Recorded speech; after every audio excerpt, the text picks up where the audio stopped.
Hello दोस्तों, मेरा moon channel में आप सभी का स्वागत है। चलो चेस माय लव का 6 पार्ट स्टार्ट करते हैं। तो पिछले पार्ट में हमने देखा था हमारा लान वांग जी यूएसए में अपने भाई के पास चला गया है और अभी दिखाया जा रहा है हमारा विंग की तरफ। हमारा विंग का स्कूलिंग चल रहा है और जियांग चैन के साथ हर दिन स्कूल जाता है। धीरे धीरे करके इस टाइम को बीतते हुए बहुत टाइम हो जाता है, टाइम को स्किप करते हुए दिखाया जाता है। अब हमारा विंग कॉलेज का लास्ट ईयर में है। हमारा विंग का ये आखिरी साल है कॉलेज में। इसके बाद हमारा विंग का पढ़ाई कंप्लीट हो जाएगा। तो अब दिखाया जाएगा कॉलेज के साइड में हमारा विंग कॉलेज में है और वो पढ़ाई कर रहा है। आज उसका रिजल्ट आउट का टाइम है। तो रिजल्ट आउट हुआ है और विंग बिल्कुल फर्स्ट रैंक लेके वो पढ़ाई को कंप्लीट किया है और वो अच्छी तरह से अपनी डिग्री को हासिल कर लिया है। अब दिखाया जा रहा है घर की तरफ। हमारा विंग और जियांग चैन घर की तरफ आ रहा था बाइक से। हमारा विंग को बाइक चलाने का बहुत शौक है, तो बाइक चला के हमारे विंग घर की तरफ आ रहा है और दिखाया जा रहा है उसके पीछे जियांग चैन बैठा हुआ है। और दिखाया जा रहा है हमारा मैडम यू के घर की तरफ। मैडम यू घर में बैठी हुई है, उसके साथ जियांग फैमिया है और 4 लोग उनके सामने बैठे हुए हैं, जैसे कि कोई लोग आए हैं और बहुत सारी बात हो रही है। और तभी एक उनमें से ही एक अंकल टाइप लोग बात बोलती है कि जब आपकी ओमेगा आ जाए तब हम उनसे मिल लेंगे और उनके सामने बात कर लेंगे और उनसे भी पूछ लेंगे कि ये रिश्ता हमें उन्हें मंजूर है कि नहीं।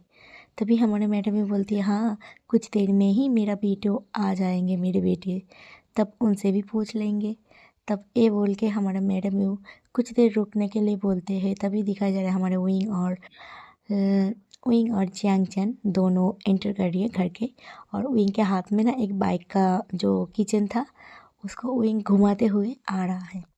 जैसे घर में एंटर करता है हमारा विंग, तभी मैडम विंग और जैन चैन को अपने पास बुलाता है और बोलते हैं बच्चों तुम लोग आ गए, चलो यहाँ पर आके बैठो, इनसे मिलो। ये है मैडम लैन, ये है उनके बेटे लैन सिचेन, वो है उनके हस्बैंड, वो है उनके देवर। ऐसे करके सभी के साथ इंट्रोडक्शन करवाती है। और तभी हमारा मैडम जियांग बोलती है, सबको इंट्रोड्यूस करवाती है अपने बच्चों से। और ये बात सुन के हमारे विंग और जियांग चैन उन लोगों की तरफ देखता है और ग्रीट करता है अच्छे बच्चे की तरफ। तभी हमारा जियांग चैन वो ना सामने की तरफ देख रहा है। उसके दिल में ना अचानक से ही घंटी बजने लगती है, क्योंकि उसके सामने ही ठीक बैठा है हमारा लैंसी चैन। लैंसी चैन के भी हालात कुछ ठीक नहीं है, क्योंकि वो भी जब से जियांग चैन को देखा है ना, बस वो स्टैचू बन के बैठा है और उसका भी दिल में घंटी बज रही है। जस्ट लाइक तूने मारी एनटीआर, दिल में बजी घंटी यार, वैसे साउंड हो रहा है पीछे। बैकग्राउंड में वायलिन बज रहे हैं, गाना बज रहे हैं और ये सॉन्ग बज रहा है, ठीक है। उन दोनों के दिल में ही घंटी बज गई है।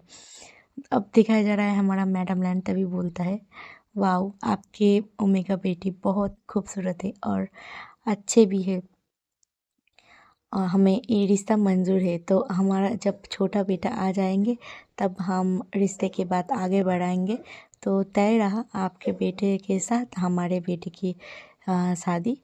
तो आपके दूसरे बेटे, तब हमारा मैडम भी बोलते आपके दूसरे बेटे जब आएंगे तब हम चारों को एक साथ मीटअप कराएंगे और रिश्ते के बाद आगे बढ़ाएंगे। ऐसे बोल के ना हमारे मैडम लाइन उठ जाती है। और अभी भी तय नहीं हुआ है कि किसके साथ किसका शादी होगा।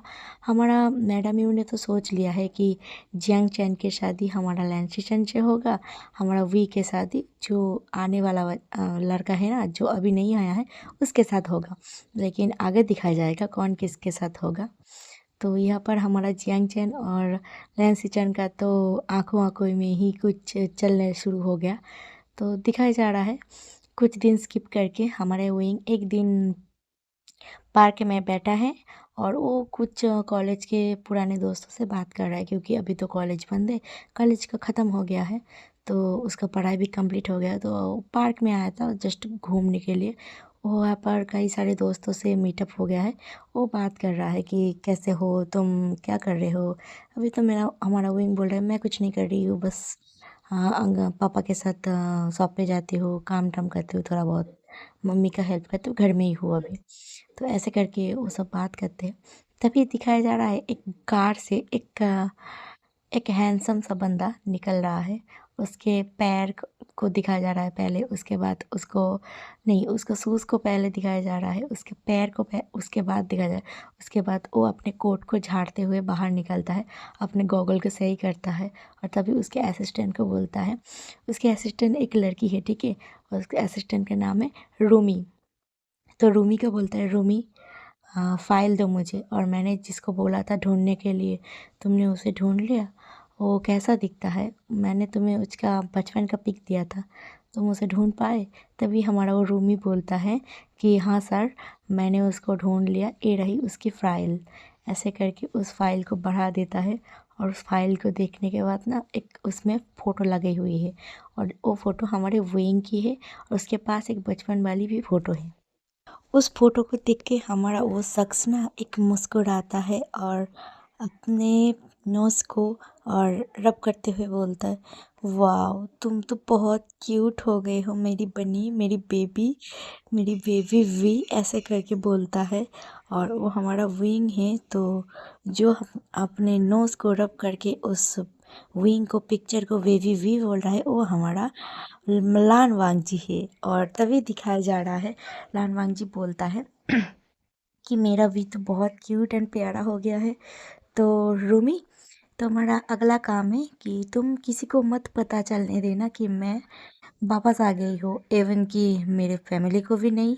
तो तुम अपने माउथ को शट डाउन कर लो, ऐसे करके बोलता है। और हमारा रूमी अपने सर को नोट कर देती है और बोलता है, जी सर। ऐसे करके दिखाया जाता है हमारे विंग की तरफ। तभी वो कार ना अचानक उस पार्क के सामने आके रुकता है, और हमारा वो लानवांग जी वो शख्स अपने कार के शीशे को नीचे करते हुए उस सामने की तरफ देख रहा है और बोल रहा है, माय ब्यूटी, माय बेबी, मैं वापस आ गया हूँ। काश तुम्हें मैं याद होता, शायद तुम्हें मैं अब तक याद नहीं हूँ। पता नहीं कब तुम्हें याद आएगा तुम्हारा गगा को, शायद नहीं आएगा, शायद मुझे ही अब याद दिलाना पड़ेगा। तब तो तुम छोटे थे, तब मैंने कुछ नहीं किया, लेकिन अब मैं तुम्हारे बगैर नहीं रह सकता। मुझे तब यहाँ से जाने के बाद पता चल गया था कि मैं तुमसे उस छोटे वक्त से ही प्यार करने लगा था। मुझे तब प्यार का मतलब ही नहीं पता था, तब से मैं तुमसे प्यार करने लगा था। अब मैं तुमसे हद से भी ज़्यादा प्यार करती हुई, मैं तुम्हें छोड़ के अब कभी नहीं जाऊंगी, कहीं पर नहीं जाऊंगी। मैं तुम्हें हासिल करूंगी, बिल्कुल तुम्हारे स्टाइल में, जैसे कि तुम हो, एक कूल गाय, एक कूल ओमेगा, प्यारी सी ओमेगा। मैं तुम्हें तुम्हारी तरह से ही हासिल करूंगी। तो तब दिखाया जा रहा है हमारे लान वांग जी अपने गेटअप को बिल्कुल चेंज कर लिया है, बिल्कुल छपरी बन गया है, ठीक है। और हमारा जो इनका सारा दोस्त है वो भी बिल्कुल छपरी टाइप है, जैसे कि गले में चेन, हाथों में बहुत सारे अंगूठियाँ, और कटे फटे जीन्स, कटे फटे जैकेट, ओवर जैकेट, ये सब पहनते हुए, और कान में बाली पहनते हुए, और चूल को एक अलग से स्टाइल बनाते हुए, और हर के मुंह में ना एक स्टिक होता है, वैसे बिल्कुल वैसा ही हमारा वांग जी ने भी लुक ले लिया। और वो कहता है, वाह नाइस, ऐसे लुक मुझे पसंद है, और मेरे बहन को भी शायद से पसंद आ जाए। ऐसे बोल के हमारा लान वांग जी उस छपड़ी टाइप बन के हमारा विंग के सामने ना चला जाता है उस पार्क में। तभी दिखाया जा रहा है हमारा विंग ना, और लान वांग जी को देख के शॉक्ड कि कौन है भाई, तुम कौन हो। और तभी हमारा विंग पूछ भी लेता है कि हेलो, तुम कौन हो, तुम ऐसे मेरे सामने ऐसे करके क्यों आ रहे हो, और मेरे पीछे पीछे क्यों घूम रहे हो। क्योंकि हमारा लान वांग जी ना कब से हमारा विंग के पीछे पीछे घूम रहा है, और विंग के बार बार सामने आ रहा है, जैसे कि कुछ बोलने का ट्राई कर रहा है लेकिन बोल नहीं पा रहा है। तो तभी हमारा लान वांग जी अपने मुंह से बोलता है कि आई नो, यू नो, ऐसे करके बोल रहा है, ठीक है। हमारा वांग जी वो कुछ बोल ही नहीं पा रहा है, पता नहीं क्या हो गया है उसको। वो सिर्फ बोल रहा है, I know, you know that my my. तभी वो बोलता है, तभी हमारा विंग बोलता है, क्या क्या लगा रखा है, तुम्हें कुछ बोलना है क्या। बट हमारा वांग जी ना कुछ बोल ही नहीं पा रहा है। तभी हमारा वांग जी बोलता है, आई नो, यू नो, ऐसे करके बोलता है। तभी हमारा विंग ना चिढ़ जाता है और बोलता है, तुम्हें कुछ बोलना भी है क्या, तुम बोलो भी, ऐसे करके हमारा विंग बोलता है। तभी हमारा वांग जी बोलता है आई लव यू। तभी हमारा ये बात सुन के विंग